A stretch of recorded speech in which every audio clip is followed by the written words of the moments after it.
Hey all, I'm Tom. I lead our advocacy team here at Figma, and I am going to tell you a little bit about how I use FigJam to go into the weeds to plan, well, a bike build, but you can do it for whatever you're interested in.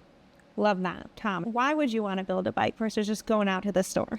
So you can go out to the store and you can buy a bike, but I tend to just get really particular about all of the things. And if you want to go down this path, you can go to a frame builder who can build you a frame, and then you can buy all the individual parts.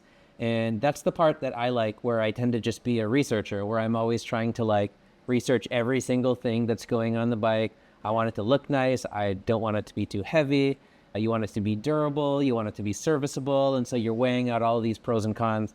And usually I find that I just go down these rabbit holes on the internet, and I need a way to capture all of those thoughts in the moment. And that's where FigJam comes in. Sounds about right. A designer who gets particular about things? Say it doesn't sound. Pretty much, down to the aesthetics and paint colors to all of the other intricacies. Okay, so walk us through it. What do we need when we're thinking about designing our own bikes? Okay, first, the heart of the bike is the frame. Yeah. And you want to pick a frame that is going to fit you and is also going to match to the style of riding that you do. So that was the first thing that I aligned on before I went out and started thinking about all the parts that were going to be on it, because it has to fit on the bike that you choose. I found a frame from an independent builder. It's nice to support like a small business, and then figured out what size that I needed. So you can see here I've captured the geometry chart that says based on how tall you are, which size that you should get. And sometimes you're like in between sizes, so you have to figure that out.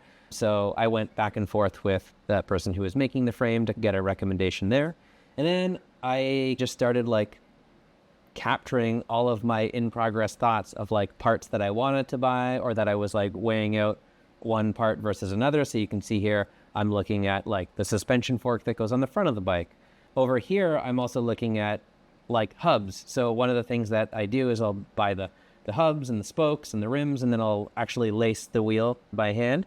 Wow. And so you get to choose every single little part of the wheel. So here I'm just mapping out price versus weight versus how many points of engagement does the hub have, which is a whole nerdy topic that I won't bore you with today. And then weighed out some of the pros and cons, and then eventually decided on which part that I wanted to get. Okay, so Tom, when you're designing these wheels, what were you optimizing for? Speed, design, look? Well, cool. Okay. How'd you choose these? You said that I was particular about things as a designer, so you said that. I did. Yeah. Okay, so I really like these super polished hubs. The finish on them is really nice. They're made here in California, and they're also known for supporting their products for a really long time. So if you ever need spare parts or things wear out, you can count on them. So that was the things that I was thinking about. And then once I chose those hubs, there's a bunch of measurements on them where you have to figure out what length spoke that you need to get. Yeah. So then I've got little screenshots here from spoke length calculators that helped me figure out what I actually needed to go and buy. Yeah. Love a good quality maker. Yeah. Love that. What part are we thinking about next? Over here, these are all the contact points, things that you sit on or touch just to control the bike. And one of the things that I did here, I was getting a dropper post. I did some sketches with the pencil tool here just to figure out which size post that I needed for my size frame. And then put in some screenshots here from the manufacturer. And then while I'm doing all of this, I'm ordering pieces bit by bit. So what I've got over here is this little build list. So this is every single part that you would need. And then I used a column over here to capture if I had bought it and received it, or if I had just ordered it and I'm still waiting for it. You can see that I got excited and didn't update the last few things that I needed, but I did get them. Lauren is right, though. This is a design system. You've built a design system for your bike design. Speaking of which, the most important decision within all of this is, of course, what color is it going to be? I started capturing different images online, whether it was from cars or other bikes, and just noting down some of the colors that I liked.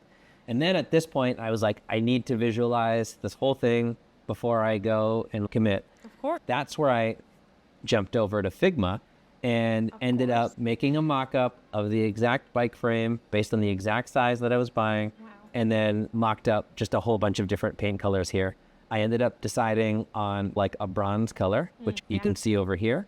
And then once I was happy with the way that it looked, then started acquiring the different parts and putting it together. Wow. That is incredible. Incredible. Yeah. And so you built the bike and it's here now. Have you ridden it? I have. It's a lot of fun. It's everything you wanted? Yeah, it's everything that I wanted and more. But of course, it's a mountain bike. So you have this like moment where like the first few rides, it's like sparkly and shiny, and then it gets covered in mud, and then it gets dinged up, and then it gets scratches, and then by the time you're on the third or fourth scratch, you're okay. I'm gonna not feel bad about it anymore. Yeah, fair enough. It looks beautiful, both on the board and here in person. So excited. And now I know. I had no idea how many parts go into building a bike. This is absolutely incredible. And Lauren's right. This is a design system you have built here. Thank you for walking us through this and for teaching us about designing your own mountain bike.